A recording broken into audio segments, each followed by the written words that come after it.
بسم اللہ الرحمن الرحیم۔ اپنے تمام ناظرین کو روشنی لائٹ چینل کی طرف سے السلام علیکم۔ مسجدیں ہماری پناہ گاہیں اور فوجی چھاونیاں ہیں۔ ان کے مینار ہمارے نیزے ہیں جو دشمنوں کے سینے میں پیوست ہیں۔ ان کے گنبد ہماری ڈھالیں ہیں اور جنگی ٹوپیاں ہیں، جبکہ صالح مسلمان ہمارے سپاہی ہیں۔ ناظرین کرام، یہ تاریخی الفاظ کسی اور کے نہیں بلکہ آپ لوگ جان گئے ہوں گے کہ ایک ہی نڈر مسلمان حکمران ہے جو ایسے الفاظ بڑی جرأت اور ہمت کے ساتھ کہہ سکتا ہے، اور وہ ہے رجب طیب ایردوان۔ رجب طیب ایردوان نے سالوں پہلے اپنے کہے گئے ان الفاظ کو سچ کر دکھایا۔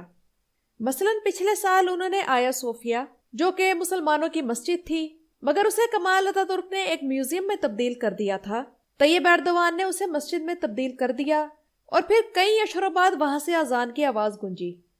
حالانکہ ان پر شدید غیر ملکی دباؤ تھا، اور کمال اتا ترک جس نے آیا صوفیہ کو مسجد سے میوزیم میں تبدیل کیا تھا، طیب ایردوان نے اس کے نظریے کو شکست فاش دے دی۔ مگر ناظرین اکرام، طیب ایردوان کی کمال اتا ترک کے نظریات سے یہ جنگ نئی نہیں۔ انہوں نے اب استنبول میں تقسیم اسکوائر نامی جگہ پر ایک عالی شان مسجد تعمیر کی ہے، جس کا انہوں نے 28 مئی کو افتتاح کیا۔ ناظرین اکرام، اس مسجد کی چند خاص خوبیاں ہیں۔ نمبر 1، تقسیم اسکوائر چونکہ اس سے پہلے سیکولرزم کی علامت تھا، تو اس جگہ کو بطور خاص مسجد کے لیے چن کر طیب ایردوان نے مہر لگا دی کہ اسلام ہی ترکی کی واحد پہچان ہے اور اس کی اصل شناخت ہے۔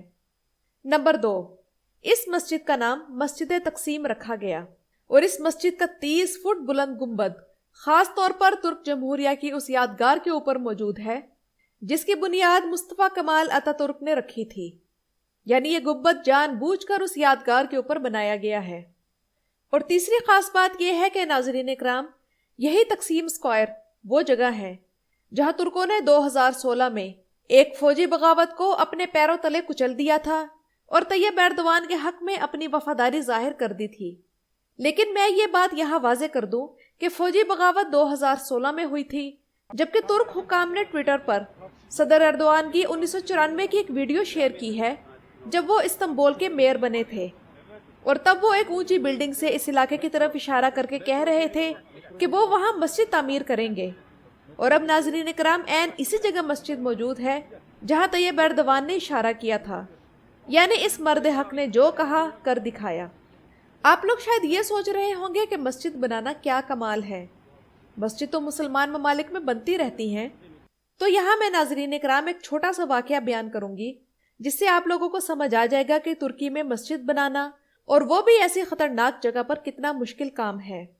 اسی رمضان المبارک کے آغاز میں ایک ویلاگر نے ایک ویڈیو شیئر کی تھی کہ میں استنبول میں ہوں، رمضان کا مہینہ ہے اور اکثر لوگ کھا پی رہے ہیں، کلبز کھلے ہوئے ہیں وغیرہ وغیرہ۔ یعنی یہ صورتحال دیکھ کر بالکل بھی یقین نہیں آتا کہ یہاں رمضان کا مہینہ چل رہا ہے کہ نہیں۔ اس نے یہ بھی کہا کہ طیب ایردوان کے حامیوں میں سے صرف 50% افراد نے روزہ رکھ رکھا ہے، جبکہ لبرلز اور سیکولرز تو بالکل ہی آزاد ہیں۔ اب آپ لوگ خود سوچیں کہ اس ماحول میں تقسیم اسکوائر جیسی اہم جگہ پر مسجد بنانا کیا کمال نہیں ہے۔ میں یہاں اب آپ لوگوں کے سامنے تقسیم اسکوائر کی مختصر سی تاریخ رکھوں گی، جس کے بعد آپ لوگ جان جائیں گے کہ یہ جگہ عیسائیوں اور مسلمانوں کے لیے اتنی اہم کیوں ہے۔ اور آئیے جانتے ہیں کہ اس مسجد کی تعمیر کی خاطر رجب طیب ایردوان کو کن کن مشکلات کا سامنا کرنا پڑا۔ ناظرین اکرام، خلافت عثمانیہ کے دور میں تقسیم اسکوائر وہی علاقہ تھا جو عیسائی مشنریوں کا مرکز اور شراب اور فحاشی کا اڈا سمجھا جاتا تھا، اور خلافت عثمانیہ کے خلاف ہر قسم کی سازشوں کا مرکز بھی بن گیا تھا۔ یہ چونکہ خلافت کا آخری دور تھا اور عثمانی خلفاء کی حکومت پر گرفت کمزور ہو چکی تھی، تو اسی لیے 18ویں صدی میں روس اور خلافت عثمانیہ کے درمیان ایک خون ریز جنگ کے بعد روس نے اسی تقسیم اسکوائر میں ایک کلیسا کی تعمیر کا آغاز کیا، جس کے خلاف عثمانی ترکوں نے مزاحمت کی اور وہ نہ بن سکا۔ اس کے بعد سلطان عبدالحمید دوئم نے یہاں ایک جمعہ جامع مسجد کے نام سے مسجد بنانے کا ارادہ کیا، مگر مغرب کی اقلیتی حقوق کی تنظیموں نے اتنا احتجاج کیا کہ یہ مسجد نہ بن سکی۔ اس کے بعد ترکی کے وزیر اعظم عدنان مینڈرس نے کوشش کی کہ یہاں مسجد بنائی جائے، مگر انہیں ان کے 3 جرائم کی وجہ سے پھانسی دے دی گئی۔ نمبر 1، ترکی میں عربی میں اذان دینے کی پابندی تھی، مگر عدنان مینڈرس نے قانونی طریقے سے اسمبلی کے ذریعے اس قانون کو منسوخ کروایا۔ جرم نمبر 2، مصطفیٰ کمال اتاترک کے مزار کے عین سامنے انہوں نے مسجد تعمیر کروانے کے لیے اپنی جیب سے 1,00,000 لیرہ دیے۔ اور ان کا تیسرا جرم یہ تھا کہ اتاترک دور میں عائد کی گئی ترکوں پر سے حج کی پابندی کو اٹھایا گیا اور 25 سال بعد 1950 میں 423 ترک باشندوں نے حج ادا کیا اور ان جرائم کی وجہ سے انہیں پھانسی کے پھندے پر لٹکا دیا گیا۔ اس کے بعد سلیمان دیمرال نے یہ پروجیکٹ شروع کرنا چاہا، مگر ترکی میں ہی اتنی شدید مخالفت ہوئی کہ وہ پیچھے ہٹ گئے۔ اور جس طرح 1453 میں سلطان محمد فاتح نے استنبول کے کنارے کھڑے ہو کر استنبول کی فتح کا خواب دیکھا تھا، اسی طرح سن 1994 میں طیب ایردوان نے تقسیم اسکوائر کے کنارے کھڑے ہو کر جامع مسجد بنانے کا وعدہ کیا، جو کہ اس وقت ایک مذاق لگتا تھا۔ یہاں تک کہ 2013 میں ترکی کی سیکولر قوتوں نے درختوں کی کٹائی کا بہانہ بنا کر پرتشدد مظاہروں کا آغاز کیا اور تقسیم اسکوائر میں جامع مسجد نامنظور کے نعرے بلند کیے۔ مگر ناظرین کرام، طیب ایردوان نے ہار نہ مانی اور 2017 میں اس مسجد کی بنیاد رکھ دی، جو کہ 4 سال بعد اب مکمل ہو چکی ہے الحمدللہ۔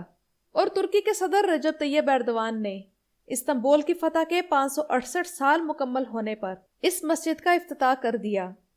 یعنی ہم یہ کہہ سکتے ہیں کہ رجب طیب ایردوان نے وہ خواب پورا کر دکھایا جو سلطان عبدالحمید خان کا تھا اور جسے وہ پورا نہ کر سکے۔ ناظرین اکرام، یہ کوئی 5-6 سال کا قصہ نہیں بلکہ 10 سالہ جد و جہد کی ایک عجیب کہانی ہے۔ وہ قوم جس نے 200 سال سلجوقوں اور 700 سال عثمانیوں کی صورت میں اس امت کی قیادت کی تھی، آج سے 100 سال پہلے اسے منتشر کر دیا گیا۔ اس سے عقیدہ، مذہب اور نظریہ بزور قوت چھین لیا گیا۔ اس کی سلطنت کا خاتمہ کر کے بچے کھچے ملک کو بھی تقسیم کر دیا گیا۔ یہاں تک کہ اقبال رحمۃ اللہ علیہ اس سارے صورتحال کو دیکھ رہے تھے اور طلوع اسلام نامی طویل نظم لکھنے پر مجبور ہو گئے۔ یہ وہ نظم ہے جو شاعری کی دنیا میں ایک شاہکار ہے، اور اس نظم میں وہ پکار اٹھے کہ المانی سے بھی پائندہ تر نکلا ہے تورانی۔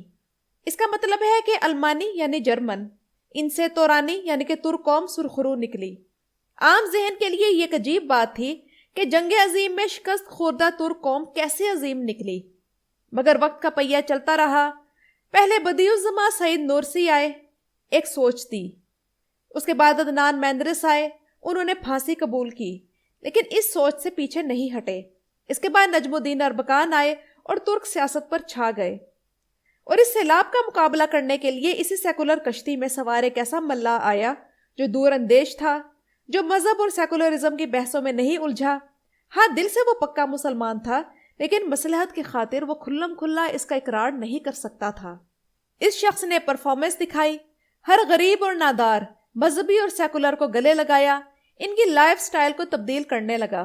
مذہبی اور سیکولر کے مشترکہ دشمن مہنگائی، غربت، گندگی اور کرپشن سے لڑتا رہا، اور پھر وہ لمحہ آ گیا جب پوری قوم اسے بچانے کے لیے نکل پڑی۔ کیا مذہبی کیا سیکولر، سب فوجی ٹینکوں کے نیچے لیٹ گئے، اور وہ ترک فوج جو مکمل دین بیزار ہوئی پڑی تھی اور کرپشن میں لتھڑی ہوئی تھی، اس نے اپنی کمال مہارت سے اس کی صورت گری کی، اور آج یہ فوج عالم اسلام کی طاقتور ترین فوج ہے اور لیبیا، شام اور عراق تک مسلمانوں کی مدد کے لیے پہنچ چکی ہے، قطر میں بیسز بنا چکی ہے اور عسکری دنیا میں اس کا ایک نام بن گیا ہے۔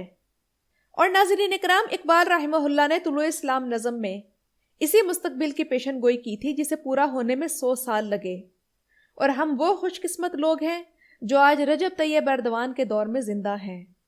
مسجد تقسیم کی افتتاح کے بارے میں آپ لوگوں کی کیا رائے ہے، اور اس ویڈیو کے بارے میں بھی اپنی رائے کمنٹ سیکشن میں ضرور دیجیے گا۔ میری ویڈیو دیکھنے کا شکریہ۔